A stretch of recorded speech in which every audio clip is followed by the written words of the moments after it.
ॐ गुरुभ्यो नमः। हरिः ॐ। सहना भवतु सहनौ भुनक्तु सह वीर्यं करवावहै तेजस्विनावधीतमस्तु मा विद्विषावहै। ॐ शान्ति शान्ति शान्तिः। हरिः ॐ। भद्रं कर्णेभिः शृण्वाम देवाः भद्रं पश्येमाक्षरभिर्यजत्राः स्थिरैरङ्गैस्तुवंशस्तनुर्भिः वैशेम देवहितं यदायुः। स्वस्ति नो इन्द्रो विद्यश्रवाः स्वस्ति न पूषा विश्ववेदाः स्वस्ति नस्ताक्षरिष्टनेमि स्वस्ति नो बृहस्पतिर्दधातु। ॐ शान्ति शान्ति शान्तिः। हरिः ॐ। रामाय रामचन्द्राय रामभद्राय वेधसे रघुनाथाय नाथाय सीताया पतये नमः। उपस्थित मंचस्थ सभापति महोदय एवं उपस्थित अन्यान्य सदस्यवृंद, उपस्थित राम भक्तमंडली एवं सनातन हिंदू धर्म महासभा मातृमंडली भाई बोनेरा सकल के आमार গৈরিক অভিনন্দন। আজকে শুভ রামনবমী। শুভ রামনবমী তিথিতেই বিশেষ দীর্ঘ 535 বছর কি 550 বছর প্রায় প্রতীক্ষার পরে শ্রীরামচন্দ্রের জন্মভূমিতে অযোধ্যায় শ্রীরামচন্দ্রের মন্দির নির্মিত হয়েছে। জানুয়ারি মাসের 2024 জানুয়ারি মাসের 22 তারিখে রামলালা প্রতিষ্ঠিত হয়েছেন। আমাদের পরম সৌভাগ্য আমার সেখানে সেই দিন উপস্থিত ছিলাম। বিশ্ব হিন্দু পরিষদের নিমন্ত্রিত করেছিলেন আমাদের। আমরা প্রায় এখান থেকে 70 জন সাধু বাংলা থেকে গেছিল। প্রায় 10,000 সাধু আমরা উপস্থিত ছিলাম ওখানে। তা সন্তদের প্রার্থনায় ভগবান রামচন্দ্র উপস্থিত হয়েছেন। আমাদের ছন্ন ছাড়া ভাব মনে মনে যেটি ছিল, নানা রকম আন্দোলন এবং সবার আকাঙ্ক্ষা সেটি পূরণ হয়েছে। কিন্তু বিশেষ আজকের দিনে তার এই জন্মদিনেই সূর্যাভিষেক হয়েছে ঠিক 12টার সময়। মন্দিরের উপরে এমন একটি পয়েন্ট করা হয়েছে, সূর্যদেব যখন উঠবেন চরম অবস্থায় তাপ বিতরণ করবেন মাথার উপরে, ঠিক সেই সময় বিজ্ঞান ভিত্তিক একটি বিশেষ রশ্মি পাইপলাইনের ভিতর দিয়ে ওই রামচন্দ্রজির কপালে এসে পড়বে এবং সেটি আজকে প্রকাশিত হয়েছে। আমি সেটা কালেকশনও করেছিলাম, ইউটিউবে ছেড়ে দিয়েছি। ইউটিউবে নয়, ফেসবুকে ছাড়া হয়েছে। তাই এটি সূর্যাভিষেক দিয়ে আজকে প্রথম রাম মন্দিরের প্রথম, অযোধ্যার রাম মন্দিরের প্রথম রামনবমী পালিত হচ্ছে। তার সঙ্গে সারা ভারতবর্ষে বিভিন্ন জায়গায়, এখানে যেমন আমরা সম্মিলিত হয়েছি, বিভিন্ন জায়গায় তা প্রসেশন, রামের ছবি, মহাবীরের ছবি নিয়ে একটু পরিক্রমা, ভক্তদের ঘরে ঘরে জাগিয়ে তোলা আর কি, সেটি হয়েছে। তা আজকে আমি এখানে উপস্থিত মাঝে মাঝে হয়েই থাকি। গত বিষ্ণু যজ্ঞতেও আমার এখানে নেমন্ত্রণ ছিল, এসেছিলাম কিছুক্ষণ, ভগবানের কথা বলে যাওয়া হয়েছে।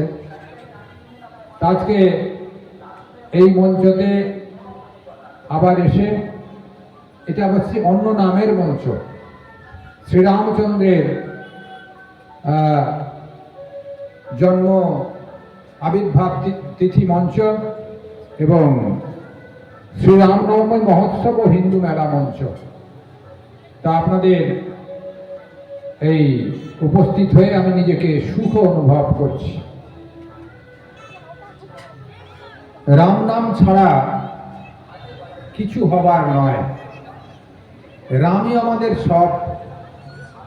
এই আমাদের ওঝা মহাশয়, সভাপতি মহাশয়, আপনাদের রামজির পারিবারিক সংগঠনের কথা, জগতের কল্যাণের কথা কিছু আলোচনা করেছেন। আমি রাম নামের যে প্রভাব, সেটি দু চার কথা আপনাদের বলবো।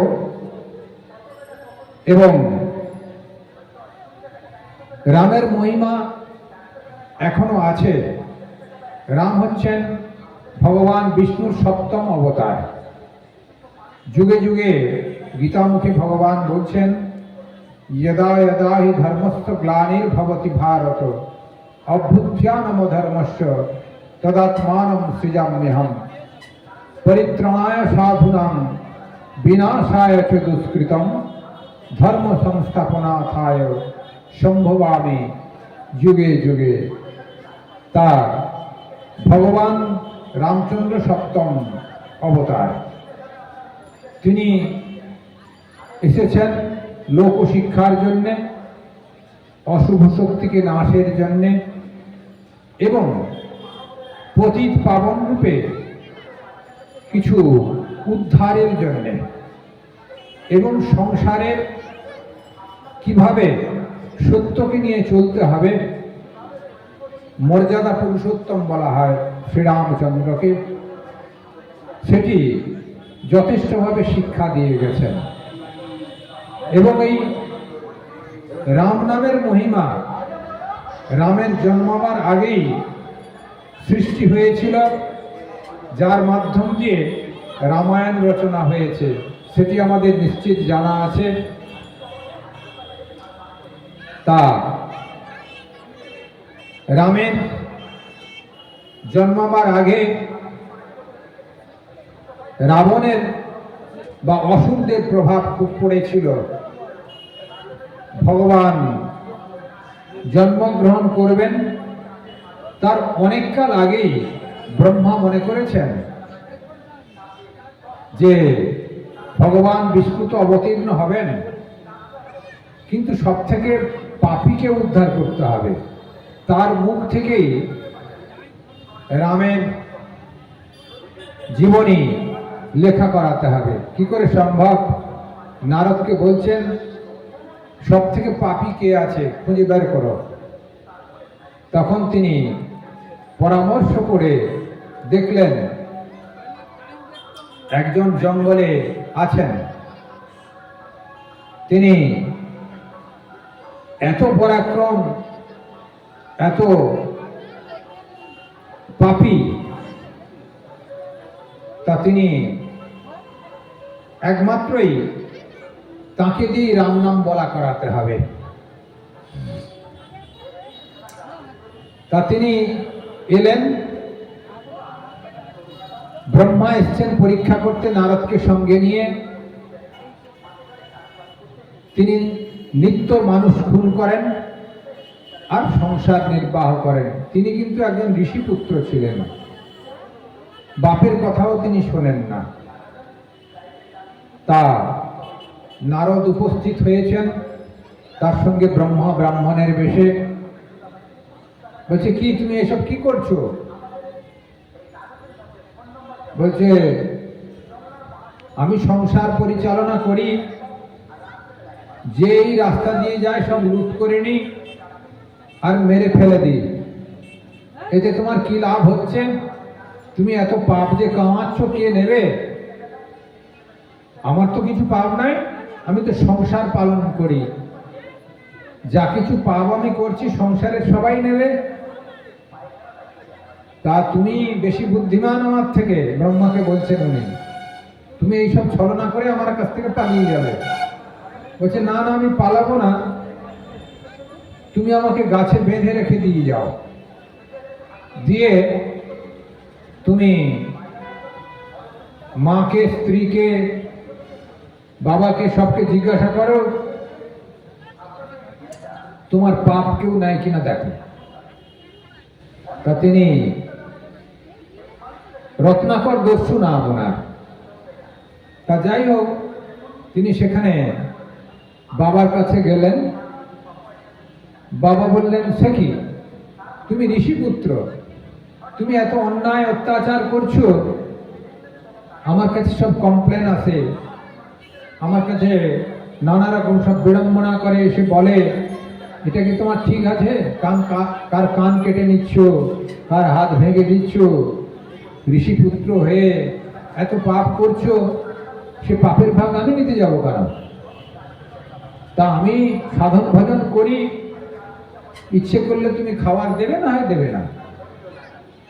মায়ের কাছে গেলেন, মা বললেন,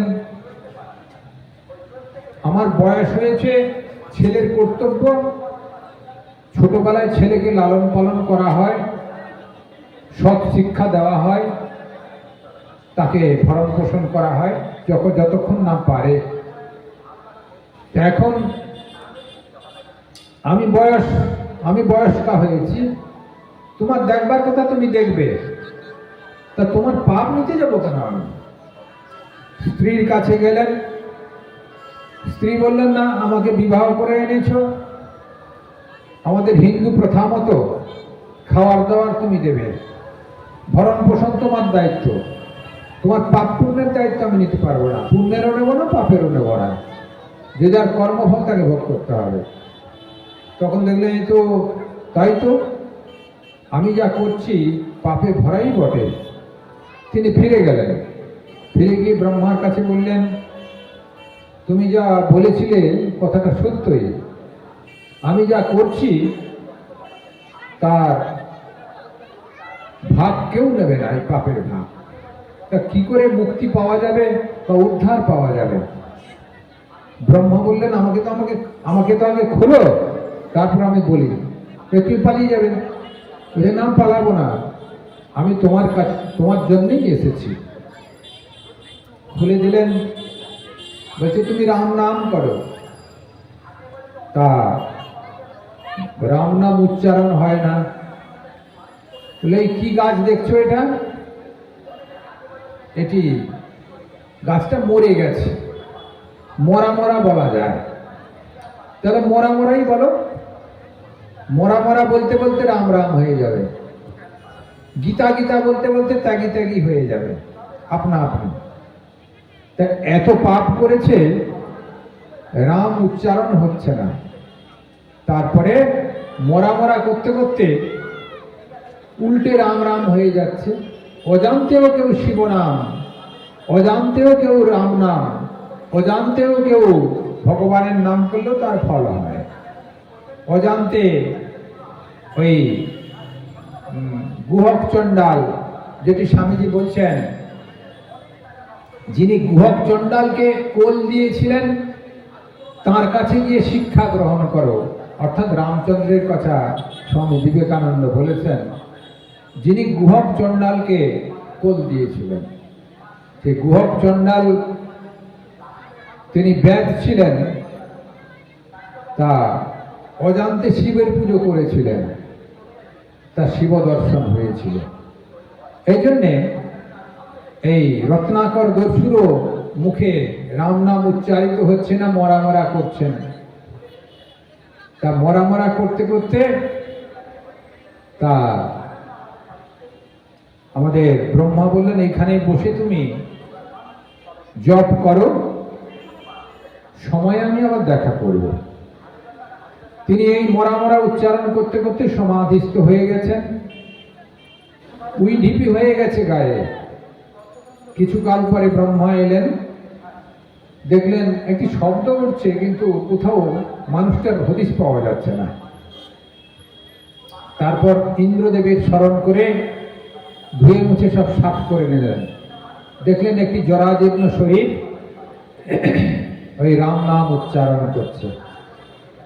তার ব্রহ্ম তার জ্যোতি স্পর্শ করে তার মন তো পরিবর্তিত হয়ে গেছে, তার সাধুর বেশ দিয়ে দিলেন এবং সুন্দর সাধক হয়ে গেলেন।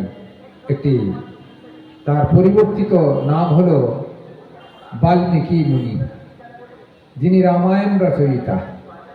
সেই বাল্মীকি মুনির ঘরেই পরবর্তীকালে আশ্রমে সীতা দেবী ছিলেন, লবকুশ ওখানেই জন্মগ্রহণ করেছিলেন। রাম নামেই সীতা দেবী চেষ্টায় কাটিয়েছিলেন। তা সেই রাম নামেতে, রামের জন্মাবার আগে রাম নামের মহিমা যথেষ্ট এই জগতে বৃদ্ধি হয়েছে। এবং রাম নামেতে আমাদের এর আগেই বক্তা বলেছেন, শিলা জলে ভেসেছে, অর্থাৎ রাবণ বধের সময় রামচন্দ্র যখন লঙ্কায় যাবেন, এখন ভগবান ইচ্ছে করলে সব করতে পারেন, তার ইচ্ছেতেই জগৎ চলছে, কিন্তু বাইরের সংগঠন চাই। তা সেই জন্যে সংগঠিত করতে হবে। তা সেই জন্যে নল নীলের সাহায্য নিয়েছিলেন। তৎসহ এই পাথরগুলোকে জলে ফেলা মাত্র ভেসে চলে যাচ্ছিল। তাতে রাম নাম লেখা হলো। তা রাম নাম লেখার পরে ভাসলো, কিন্তু জোড়া লাগছিল না। তখন রাম নাম, যিনি পাথর ফেলছেন তিনি রাম নাম উচ্চারণ করলেন, রাম রাম রাম। অর্থাৎ সেই রাম নামেতে পাথর যেরকম ভাসে, সেরকম পাথর জোড়াও লেগে যায়। রাম নামের মহিমা এমন, অর্থাৎ রাম জন্মাবার আগে রাম ছিলেন সূক্ষ্ম ভাবেতে, আবার রাম জন্মাবার পরে তিনি তার কার্য করতে শুরু করেছেন। গৌতম ঋষির পত্নী অহল্যা দেবী তখনকার দিনে, এখন বিশ্ব সুন্দরী রিসার্চ করে বিশ্ব সুন্দরী আবিষ্কার করা হয়। তখনকার দিনের অহল্যা ঋষি পত্নী ছিলেন শাস্ত্রমতেতে অতীব সুন্দরী, সুলক্ষণা এবং তপস্বিনী, জটাজাল বিস্তৃত তপস্বিনী। কিন্তু চন্দ্র দেবতা হলে কি হবে? কাম, ক্রোধ, লোভ এগুলো পরিহার করা খুব অধিক কঠোর তপস্বী ছাড়া সম্ভব নয়। দেবতারা সম্পূর্ণ পরিহার করতে এগুলো পারেনি। তা সেই জন্যে চন্দ্র এবং ইন্দ্র উপভোগ করলেও চন্দ্র তার বন্ধু হয়ে এসেছিলেন। তিনি ঋষির বেশ ধারণ করে এসে ওই অহল্যাবাঈর সঙ্গে অশুভ সম্পর্ক করেছেন। অপরদিকে ঋষি জানতে পেরে শিব স্বয়ং ঋষিকে বলছেন, তোমার ঘরে অঘটন ঘটতে চলেছে, তুমি এখানে স্নান করছো আর তপস্যা করছো, যাও ফিরে যাও। তিনি এসে দেখেন তিনি তপস্যায় ওখানেই জানতে পেরে গেছেন ইন্দ্র এবং চন্দ্র উপস্থিত হয়েছেন। তারপরে এসে অভিশাপ দিয়েছিলেন, চন্দ্রের গায়ে কলঙ্কযুক্ত হবে আর ইন্দ্র সহস্র যোনিতে পরিণত হবে। তা ইন্দ্র সহস্র যোনিতে পরিণত হয়েছিল, সহস্র চোখ বলা হয়, লোচন বলা হয় ইন্দ্রকে, তার সহস্র যোনিতে পরিণত হয়েছিল, চোখগুলো সব যোনি হয়ে গেছিল। পরবর্তীকালে তপস্যার ফলে, ব্রহ্মার নির্দেশে তপস্যার ফলে সেটি আবার মুক্ত হয়। আর অহল্যাবাইকে তিনি অভিশাপ দিয়েছিলেন, তুমি পাষাণ হয়ে যাও। পাষাণ হয়ে যাও মানে পাথর হয়ে গেলেন, সেটি নাও হতে পারে, হয়তো লোকালয় থেকে তিনি অন্তর্মুখীন হয়ে গেলেন, বাইরে আর বেরোতেন না লজ্জায়। তারপর শ্রীরামচন্দ্রের জন্ম হল, শ্রীরামচন্দ্র বনবাসী হলেন। তিনি এই অহল্যার পাষাণ, অহল্যারূপী যে পাষাণ, গৌতম ঋষির পত্নী, তিনি পদস্পর্শে তার সমস্ত সাপ মোচন করলেন। অর্থাৎ শ্রীরামচন্দ্রের পদস্পর্শে অহল্যাবাই, আমাদের ঋষির পত্নী অহল্যার পাষাণ উদ্ধার হয়েছিল। এইরকম আমরা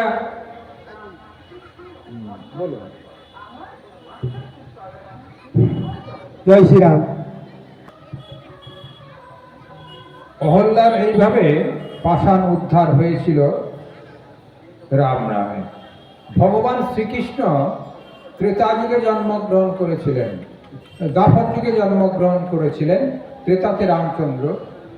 তা ভগবান শ্রীকৃষ্ণ রামচন্দ্রকে অনুসরণ করেছিলেন, এটি আমরা হয়তো তেমন একটা প্রচার পাই না। ভগবান শ্রীকৃষ্ণকে নিয়ে আমরা মাতোয়ারা হই, কিন্তু ভগবান শ্রীকৃষ্ণ রামচন্দ্রকে মান্যতা দিতেন। তিনি কুরুক্ষেত্রে যুদ্ধের কপিধ্বজ, অর্থাৎ যে রথটি ব্যবহার করেছিলেন, সেই রথের ধ্বজ ছিল মহাবীরের, অর্থাৎ রামচন্দ্রের সেবক মহাবীরের মূর্তি খচিত, অর্থাৎ পবনপুত্র হনুমানের ওই ধ্বজ তিনি, নিশানা তিনি ব্যবহার করতেন জয়লাভের জন্যে। অর্থাৎ ভগবান শ্রীকৃষ্ণ এবং রাম অভেদ। এইভাবে আমাদের জগতে অনেক কাজ তিনি করেছেন। রাবণ বধের জন্য মুখ্য উদ্দেশ্য ছিল রাবণ বধ থেকে যাওয়া, রাবণের কাছে সীতা যখন অপহৃত হয়েছিলেন, সীতা অন্বেষণের জন্য পথিমধ্যে তিনি আমাদের শবরীকে দর্শন দিয়েছিলেন। শবরী হচ্ছেন আমাদের এক ঋষি কন্যা, কঠোর তপস্বিনী ছিলেন। তিনি দীর্ঘ তপস্যার পর, মানুষ এঁঠো খেতে দেয় না, কিন্তু শবরী ফল যা যা পেতেন, যেটি ভালো হতো একটু চেখে চেখে রেখে দিতেন। তিনি কিন্তু ব্রাহ্মণ নয়, ক্ষত্রিয় নয়, বৈশ্য নয়, শবরী। অর্থাৎ রাম সবাইকে কোল দিয়েছিলেন, এটি আমি বলতে চাচ্ছি। সেই সবরই কন্যা গুরুদেব বললেন, তুমি এখানেই তপস্যা করো, রাম তোমাকে দর্শন দেবেন।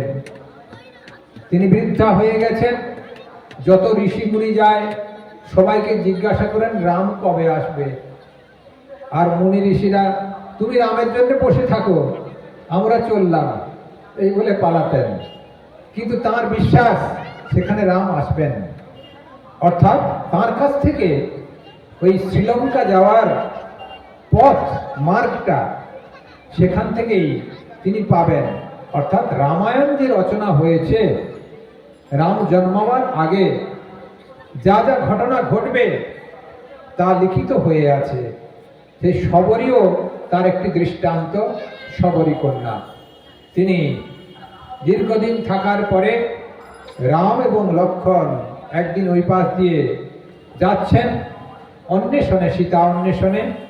শবরীর সাক্ষাৎকার হলো এবং শবরী মুক্ত হয়ে গেলেন, এঁঠো ফল খাওয়ালেন। এঁঠো ফল এখানে আমরা দিই না ভগবানকে, কিন্তু তিনি কি করেছেন, টক ফল ভগবানকে তো দিতে নাই, তাই আমি চেখে চেখে রেখেছি মিষ্টি ফলগুলো। তা দেখুন কত ভক্তি মার্গের মেয়ে, টক ফল দিতে নাই বলে সব ফলই চেখেছেন, সব ফল চেখে চেখে মিষ্টি ফলগুলো রামচন্দ্রের জন্য রেখেছেন, ইষ্টদেবের জন্য। তারপর রামচন্দ্রের দর্শন হলো, তিনি মার্গ বলে দিলেন। তারপর তিনি শরীরও ত্যাগ করলেন, রামের হাতে তিনি ওই স্থূল শরীর রামচন্দ্র দাহ করলেন, অর্থাৎ সৎকার্য করালেন। তা রাম নামে, রামের কর্মক্ষমতায় সবই যেন একটি করে মহিমা লুকিয়ে আছে। তা রাবণবধ মূল উদ্দেশ্য হলে কি হবে, অন্যান্য কাজকর্ম অবতার পুরুষ যখন আসেন এক একটি কাজ করেন তা নয়, তিনি আগে থাকেন বিষ্ণু রূপে, আবার তিনি অবতার হয়ে যে নাম নিয়ে তিনি অবতীর্ণ হয়েছেন সেই রূপে কাজ করেন। তারপরেও তার মহিমা থেকে যায়।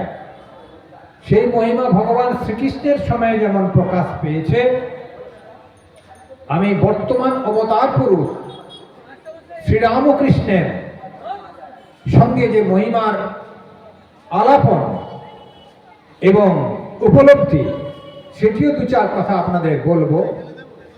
তাতে আপনাদের মনে হবে রাম এখনো আছেন, এখনো আছেন ঠিকই। অযোধ্যাতে শুধু রাম আছেন তা নয়, আমরা গেছিলাম ঠিকই যেন পুনঃ মহিমায় আবির্ভূত হয়েছেন, কিন্তু না, আমাদের এখানেও তিনি আছেন এই বিশ্বাস করতে হবে। রাম নাম যেখানে প্রবাহিত হয়, রাম নাম যেখানে হয়, সেখানে তিনি উপস্থিত থাকবেন, উপস্থিত থাকেন। এই ঘটনাও আপনাদের একটি আমি বলবো। আচ্ছা, বলেই ফেলি। বেলুড় মঠের স্বামী ব্রহ্মানন্দ মহারাজ, তিনি রাম নাম পছন্দ করতেন। এখনো বেলুড় মঠে একাদশী তিথিতে রাম নাম হয়। বেনারসে একটি আশ্রমেতে মহারাজ বসে আছেন, রাম নাম হচ্ছে। মহারাজ সমাধিস্থ হয়ে গেছেন। মহারাজ সমাধিস্থ, তারপরে তিনি বলছেন, এরে মহাবীর এসেছিল, ওকে প্রসাদ দাও, মহাবীর এসেছিল, ওকে প্রসাদ দাও, ভাবের ঘরে বলে যাচ্ছেন। তারপর সমাধি ভঙ্গের পরে, আচ্ছা মহাবীরকে তোমরা প্রসাদ দিয়েছো? বলছে, কই, রাম নামের সময় একজন ব্রাহ্মণ এসে বসেছিল, আমরা দেখেছি, রাম নাম শেষ হওয়ার আগে তো চলে গেছেন, প্রসাদ তো নেননি। বলছে, দূর, তিনি মহাবীর ছিলেন। অর্থাৎ যেখানে রাম নাম হয় সেখানে মহাবীর উপস্থিত হন। আর মহাবীর হচ্ছেন সংকট মোচন। তিনি সমস্ত দুঃখ রাশি, বিপদ রাশি খণ্ডন করে দেন। সেই জন্যে আমাদের সমস্ত বেলুড় মঠের ব্রাঞ্চে একাদশীর দিনে বিকেলবেলা কি সন্ধ্যাবেলায় রাম নাম হয়। তার বই আছে, 108 রাম নাম স্তব প্রণাম, ভারী সুন্দর হয়। অর্থাৎ ভগবান এখনো আছেন, ভগবান এখনো আছেন। শ্রীরামকৃষ্ণদেবের বাবা ক্ষুদিরাম চট্টোপাধ্যায়, তিনি সেই সময়ে শ্রীরামকৃষ্ণদেবের আবির্ভাবের আগে প্রায় 200 বছর আগে, ধরুন 150 বছরের একটু বেশি আগে, তা সেখানে গাছের তলায় বসেছিলেন অর্ধনিদ্রিত। বলছেন, আমি তোর ইষ্টদেব। তার ইষ্টদেব ছিলেন, তিনি রাম মন্ত্রে দীক্ষিত ছিলেন। তখনকার দিনে রাম মন্ত্রে দীক্ষিত বেশি থাকতো, এখন কৃষ্ণ মন্ত্র হয়েছে, এখন আবার রামকৃষ্ণ মন্ত্র হয়েছে। তা তিনি সেখানে বসে আছেন, বলছে যে তুমি যার চিন্তা করো সেই গাছতলায় না খেতে পেরে অযত্নে পড়ে আছে, তুমি ওকে সংগ্রহ করে নিয়ে যাও, ঘরে পুজো করো, বা আমি সেখানে উপস্থিত থাকব। তারপর দেখলেন গাছতলায় একটি শিলা পড়েছিল, রঘুবীর শিলা। এখন সেই রঘুবীর শিলা কামারপুকুরে আছে, রঘুবীরের মন্দিরে, শ্রীরামকৃষ্ণদেবের বাবার সংগৃহীত শিলা। তা রাম রূপে তিনি শিলারূপেও বিদ্যমান আছেন, তা এখনো তিনি পুজো পাচ্ছেন কামারপুকুরে। তারপর শ্রীরামকৃষ্ণদেব রামের আরাধনা করেছেন। কিরকম? তিনি দক্ষিণেশ্বরে যখন ছিলেন, এক রামায়ণ সাধু জটাযুক্ত, তিনি একটি রাম মূর্তিকে সঙ্গে নিয়ে এসে দক্ষিণেশ্বরে অবস্থান করেছেন। শ্রীরামকৃষ্ণদেবকে রাম মন্ত্রে দীক্ষা দিয়েছেন। তারপর দেখলেন ওই রামলালার যে মূর্তিখানি চলন্ত হয়ে গেল। শ্রীরামকৃষ্ণদেবের সঙ্গে গঙ্গা বক্ষে সাঁতার কাটেন, খাওয়া দাওয়া করেন, এবং তার মারা যেমন ওই কৌশল্যা, কৈকেয়ী, সুমিত্রা, এরা যেমন রামকে স্নেহ ভরে খাওয়াতেন, শ্রীরামকৃষ্ণদেব ওইভাবে খাওয়াচ্ছেন, আবার বাল্যবৎ লীলা করছেন। অর্থাৎ ছোট্ট মূর্তিটি জীবন্ত হয়ে গেছিল। অর্থাৎ রাম তখনও জীবন্ত রূপে মূর্তির ভিতরে বিরাজ করেছেন। তা শ্রীরামকৃষ্ণদেবের গুরুমা ভৈরবী ব্রাহ্মণী, তাঁর ইষ্টদেব রামচন্দ্র। তা তিনি দক্ষিণেশ্বরে এসছেন, 64 তন্ত্রের সাধন করিয়েছেন শ্রীরামকৃষ্ণদেবকে। তারপর একদিন করলেন কি, তিনি প্রতিদিনই রান্না করে খেতেন, আর সদাব্রত দক্ষিণেশ্বর থেকে নিতেন, যা রান্না করতেন রামকে ভোগ লাগাতেন। রামশিলা ছিল ওনার কাছে, তিনি প্রসাদ গ্রহণ করতেন। একদিন এইভাবে রান্না করে ভোগ লাগিয়েছেন। ভোগ লাগিয়ে দেখেন তিনি ধ্যান করছেন, আর শ্রীরামকৃষ্ণদেব অত বড় একটি মানুষ, টলতে টলতে টলতে টলতে গিয়ে সমস্ত ভক্ষণ করে নিয়েছেন। খানিকক্ষণ পরে হুঁশ হলো, আমি তো ভুল করেছি। তিনি ভৈরবী ব্রাহ্মণীর কাছে ক্ষমা প্রার্থনা করলেন, এটি আমার ভুল হয়েছে, আমি কিন্তু হুঁশ করতে পারি নাই। তুমি যখন ধ্যান করো, আমাকে কে বলে তোমাকে ডাকছে, তুমি যাও খেয়ে আসো গা। তা আমি তাই করেছি, আমার অন্যায় হয়েছে, এখন বুঝতে পারছি। বলছে, না, তুমি কোনো অন্যায় করনি, এরকম একবার নয়, বারবার, তিনবার রান্না করেছেন, তিনবার তিনি খেয়ে এসছেন। তা বললেন, দেখো, রঘুবীর স্বয়ং জন্ম নিয়েছে, সেটি আমি নিজেই জানিনি। তাই এই রঘুবীর শিলাকে আজ থেকে গঙ্গায় বিসর্জন দিলাম। জীবন্ত রঘুবীর তুমি।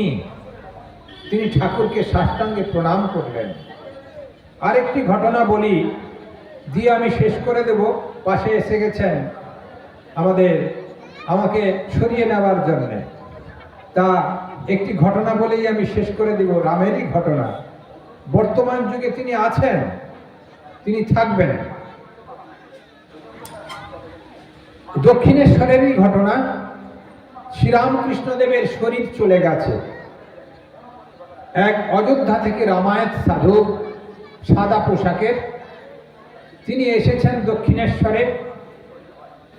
এসে খোঁজ নিলেন, শ্রীরামকৃষ্ণদেবের শরীর ছেড়ে চলে গেছেন। বলছে, সে কি? আমাকে তিনি অযোধ্যাতে দর্শন দিয়েছেন, তিনি দক্ষিণেশ্বরে লীলা করতে এসেছেন, আমি এলাম আর তিনি শরীর ছেড়ে দিলেন। আমিও এই শরীর রাখবো না, উনি যদি দর্শন না দেন। তিনি পঞ্চবটিতে 3 দিন না খেয়ে দিয়ে থাকলেন। তারপর একদিন সকালে তাকে প্রফুল্ল দেখা যাচ্ছে। বলছে, তুমি তো না খেয়ে দিয়ে এখানে মনমরা হয়ে বসেছিলে, এখন প্রসন্ন দেখছি তোমাকে, কি ব্যাপার? বলছে, হ্যাঁ, কালকে তিনি আমাকে দর্শন দিয়েছেন। কেমন দর্শন? পঞ্চবটির পাশে একটি বকুলতলার ঘাট আছে দক্ষিণেশ্বরে। ওই ঘাটে উলঙ্গ অবস্থায় শ্রীরামকৃষ্ণদেব উপস্থিত হয়ে একটি পায়েসের বাটি এনে উনাকে দিয়েছেন, এইটি খাও, এই তো আমার দর্শন পেলে। আমি স্থূল শরীরে নাই, কিন্তু আমি রামরূপে ডাকলেও, কৃষ্ণ রূপে ডাকলেও, বা রামকৃষ্ণ রূপে ডাকলেও যে যেভাবেই ডাকবে তাকে সেভাবেই দর্শন দেব। আমি বিষ্ণুরই অবতার। দিয়ে তারপরের দিন তিনি বললেন যে, এই যে দেখো, এই বাটিটি, মাটির সরাটি, এই সরাটি কালকে আমাকে দিয়ে গেছিলেন। আমি খুব খুশি, আমি প্রফুল্ল হয়ে গেছি, আনন্দে আত্মহারা হয়ে গেছি। অর্থাৎ শ্রীরামচন্দ্র তিনি অবতার পুরুষ হিসাবে যুগে যুগে আসেন। বর্তমান যুগে শ্রীরাম ও কৃষ্ণ রূপে রাম এসেছেন। আপনি রাম নামে, রামের পূজনে